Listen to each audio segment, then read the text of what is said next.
आज का जो इंसान है वो हार तक इस चीज से है। सब लोग सोचते हैं कि किसी कंपटीशन में हार गया है इसलिए दुखी है, कोई बिजनेस लॉस हो गया है इसलिए दुखी है, प्यार में धोखा मिल गया है इसलिए दुखी है, या क्लास में पास फेल हो गया है इसलिए दुखी है, नंबर अच्छे नहीं आए हैं। नहीं, असलियत में दुखी क्यों है आज का इंसान कि उसके पास कोई वो इंसान नहीं है जो उसको समझा सके, जो उसको समझ सके, जो उसके कंधे पे हाथ रख के बोल सके कि कोई बात नहीं, इस बार ना सही, नेक्स्ट टाइम सब हो जाएगा, हम कर लेंगे, मैं साथ हूं, मैं हूं। कोई एक इंसान ऐसा नहीं है आजकल लोगों के पास। जिसके पास है वो सरवाइव कर जाते हैं, वो आगे बढ़ते हैं लाइफ में। और जिनके पास नहीं है वो थक हार के डॉक्टर्स का सहारा लेते हैं, डिप्रेशन की दवाई खाते हैं, नशे का सहारा ले लेते हैं, या सुसाइड भी कर लेते हैं। मेरे साथ ये दूसरी बार हुआ है। दूसरी बार मुझे इस चीज से निकलने में हार्डली 7-8 महीने लगे होंगे, जिनमें से 5 महीने मैं जेल में भी रह के आया। इससे पहली बार जब हुआ था तब भी ऐसे ही हुआ था। तो तब मेरे साथ कोई नहीं था, ना फैमिली ना यार दोस्त, कोई नहीं था। मेरे को 4 साल लगे उस चीज से निकलने में। सब बर्बाद कर लिया, अपना करियर, अपना काम, फैमिली, यार दोस्त, सब कुछ नहीं था। तो उस चीज से निकलने में मेरे को 4 साल लगे। इस बार इतनी जल्दी क्यों रिकवर कर गया? एक तो पहला धोखा मिल चुका था, तो पता था कि लाइफ में कुछ भी हो सकता है, कुछ भी। लेकिन फिर भी अपना फर्ज पूरा निभाया, हर कोशिश की कि कल को मेरे पे उंगली ना उठाए कोई कि इसकी साइड से कमी थी। रिकवर इस वजह से कर गया कि इस बार फैमिली साथ थी। फैमिली का हर बच्चा, छोटे से छोटा या बड़े से बड़ा, जो भी फैमिली मेंबर है, वो सब साथ थे। उनको पता था मैं गलत नहीं हूँ, तो उन्होंने साथ दिया, हर चीज में समझाया, साथ खड़े रहे, एक सेकंड के लिए मतलब अकेला नहीं छोड़ा। तो कहते हैं ना, जब इंसान परेशान हो, उसके साथ कुछ गलत हुआ है, तो किसी एक पर्सन की जरूरत होती है उसको, जो उसको समझ सके, जो उसको उस चीज से निकाल सके। एक बंदा काफी होता है उसको उस चीज से निकालने में। आज मैं बात करता हूँ, मेरे पास कॉल मैसेज आते हैं, फिर हम उनसे बात करते हैं, काउंसलिंग करते हैं। तो एक केस आया मेरे पास, मैं नाम नहीं बताऊंगा, बट इतना हर्ट हुआ मेरे को वो चीज सुन के। मैं जनरली वैसे ही बात की उनसे, उनको समझाया। तो बताता हूँ कि क्या क्या दुख हैं लोगों के जीवन में। एक बच्ची है,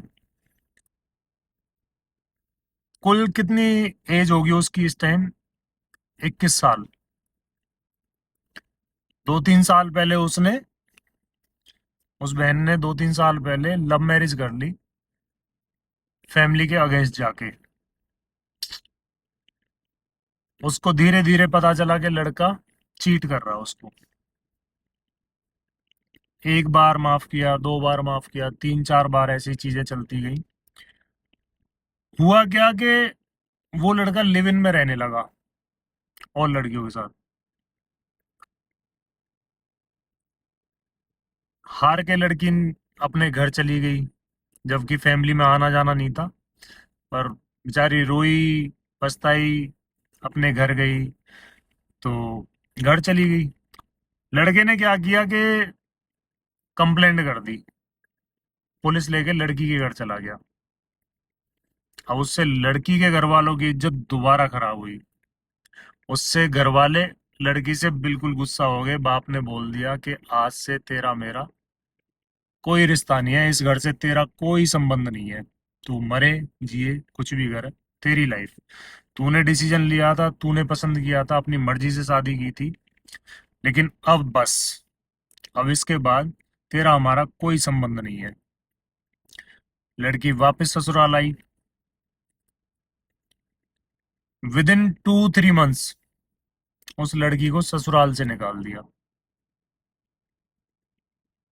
सास मारती पीटती थी, हस्बैंड चीट कर रहा था, वो कुछ बोलती थी उसको गाली गलौज करती थी। लड़की, सुनना ध्यान से कि कितना पेन है लोगों के जीवन में। लड़की 4 मंथ की प्रेग्नेंट है, टीचर है, जॉब करती है प्राइवेट स्कूल में। क्या सैलरी होगी? 9,000 रुपये। जहाँ रहती है उसका किराया क्या होगा? 7,500 रुपये। मैंने पूछा बहन, 9,000 में से 7,500 चले गए, 1,500 रुपये बचे, 1,500 रुपये में कैसे गुजारा करते हो? रोने लगी, कहती भैया कभी कभी पानी के लिए भी पैसे नहीं होते मेरे पास।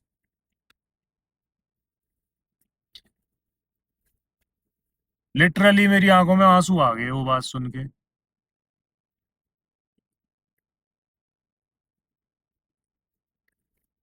कि इतनी मुश्किल है लोगों की लाइफ, इतना कुछ झेलना पड़ता है लोगों को। मैं क्या सजेशन दूं बहन को, क्या बोलूं कि बहन तेरी एज कम है, ये बच्चा रख मत रख, क्या जवाब दूं? कोई नहीं है, ना कोई फैमिली मेंबर है, ना कोई रिलेटिव्स है, ना कोई यार दोस्त है, कोई नहीं है उसके पास। उसके पैर में चोट लगी, उसका ऑपरेशन हुआ,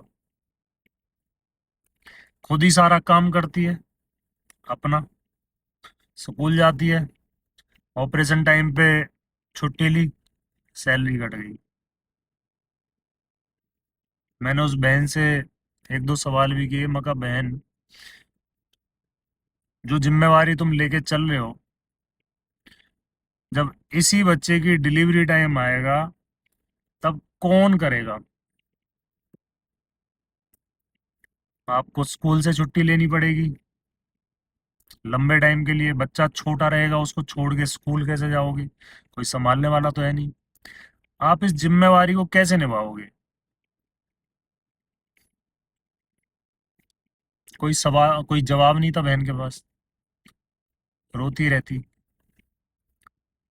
मैंने एक दो सजेशन दिए उनको, जितना मेरे से हुआ।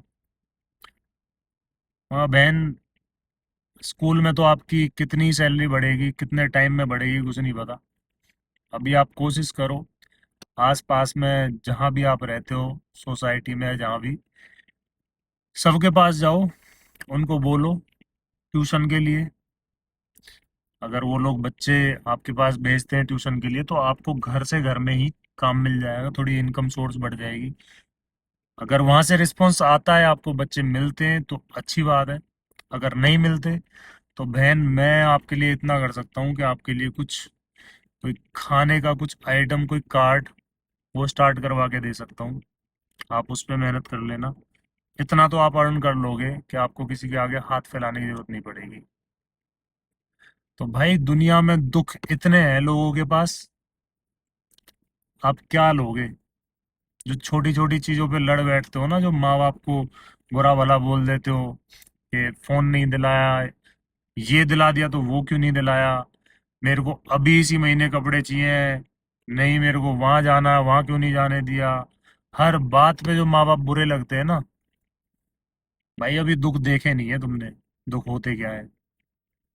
जो इंसान आपकी लाइफ में है उनकी कदर कर लो। समय निकल गया ना, तो रोने के अलावा कुछ नहीं बचेगा।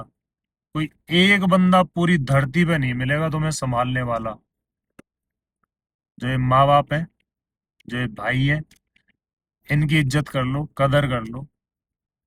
जिंदगी में कुछ भी कर लेना, इनकी डिसरेस्पेक्ट मत करना कभी। क्योंकि जहां ये खड़े हो जाएंगे ना, वहां धरती पे कोई इंसान खड़ा नहीं हो सकता। जिनको बोलते हो ना भाई, यार, दोस्त, या गर्लफ्रेंड, या कोई, सब जीरो है इनके आगे। सब जीरो। तो जो रिश्ते भगवान ने बना के भेजे हैं ना, जहाँ से आपने जन्म लिया है, जो रिश्ते जन्म से बने हैं, जितना वो आपके साथ निभा लेंगे उतना कोई नहीं निभा सकता। तो लाइफ है, उतार चढ़ाव आते रहते हैं। मैंने बहुत देखे हैं अपनी लाइफ में। लेकिन फिर भी अगर मैं किसी को दुखी देखता हूँ, उसका दुख कंपेयर करता हूँ अपने आप से, तो फिर भी ये सोचता हूँ कि मैं फिर भी बहुत बेटर लाइफ जी रहा हूँ। उसका रीजन ये हो सकता है कि मैंने कभी खुद को हारने नहीं दिया, मैंने कभी नशे का सहारा नहीं लिया, मैंने कभी ये नहीं सोचा कि मतलब ये एंड है, मैं अपनी लाइफ खत्म कर लूं, या कभी भी कुछ भी। मेरी लाइफ में जितना भी बुरे से बुरा हुआ है, मैंने हर बार यही सोचा है कि यहाँ से भी निकल जाऊंगा, आगे बढ़ूंगा, कुछ अच्छा करूंगा, फिर कुछ अच्छा करूंगा। तो लाइफ कभी नहीं रुकती, किसी के लिए नहीं रुकती। कोई आया है आपकी लाइफ में, हो सकता है बुरा करने आया हो, लेकिन आपको एक शिक्षा बहुत दे के जाएगा, आपको बहुत बड़ा एक्सपीरियंस दे के जाएगा, जो आपको लाइफ में आगे बढ़ने के लिए, लोगों पे भरोसा करने के लिए आपके हमेशा काम आएगा। तो आप में से बहुत लोग मैसेज करते हैं, कॉल करते हैं, लाइव आता हूँ, लाइव में बोलते हैं कि आप रिप्लाई नहीं करते, ये नहीं करते। तो देखो, मेरी मजबूरी है, मैं सबको रिप्लाई नहीं कर सकता। और रिप्लाई कर भी देता हूँ तो फिर वो कन्वर्जेशन स्टार्ट हो जाती है जिससे कोई लेना देना नहीं होता। आप ठीक हो, घर पे ठीक है, खाना खाया नहीं खाया, आप इतना पर्सनल मत हो प्लीज। मैं बात नहीं कर सकता, मैं रिप्लाई सिर्फ इसलिए करता हूँ कि शायद कोई मेरे जैसी सिचुएशन में हो, कोई परेशान हो, मैं किसी की हेल्प कर पाऊँ। और उसी के लिए मैंने फिर मेल आईडी डाली हुई है कि अगर किसी को सीरियसली कोई प्रॉब्लम है, आपको मेरे से बात करनी है, तो आप मेरे को मेल कर सकते हो। उस पर आपको रिवर्ट मिल जाएगा, और एक टाइम फिक्स हो जाएगा जिस पे हम अपनी डिस्कशन कर सकते हैं। कोई सॉल्यूशन मेरे पास होगा, मैं आपको जरूर दूंगा। और इतना तो मैं खुद पे यकीन करता हूँ कि कितने से कितने बुरे टाइम में इस टाइम हो आप, मैं आपको उस टाइम से निकाल दूंगा। इतना एक्सपीरियंस तो लाइफ का हो गया है कि कुछ गलत नहीं होने दूंगा आपके साथ। जो भी था वो उसी टाइम खत्म होगा। थोड़ा थोड़ा टाइम लगता है चीजों से निकलने में, बस सही इंसान की नीड होती है कि उस टाइम पे एक सही इंसान मिल जाए जो हमें समझ सके और हमें समझा सके। तो आप लोगों को कुछ भी अगर ऐसा कोई प्रॉब्लम है, किसी सिचुएशन से गुजर रहे हो, तो आप मेरे को मेल कर सकते हो। मेल आईडी इसलिए बनाई है कि ताकि सीरियस लोग ही कर पाए, क्योंकि बाकी अदर मैसेज करते रहते हैं, उनको रिप्लाई दो, ये करो वो करो, वो नहीं हो पाएगा, मैं नहीं कर सकता। उसके लिए सॉरी, कान पकड़ के सॉरी सभी से। मैं सबके रिप्लाई नहीं कर पाता, और ना मैं करना चाहता कि रिप्लाई करते ही फिर बाकी चीजें स्टार्ट हो जाती हैं जो जिनसे मेरे को बहुत दूर रहना है। तो हाथ जोड़ के विनती है, अगर किसी को कोई सीरियसली कोई सॉल्यूशन या कुछ डिस्कस करना है, तो आप मेरे को मेल कर दो, मेल पे मैं आपको रिप्लाई कर दूंगा। Thank you so much. स्वस्थ रहो, खुश रहो, घर परिवार का ध्यान रखो। धन्यवाद। जय श्री राम।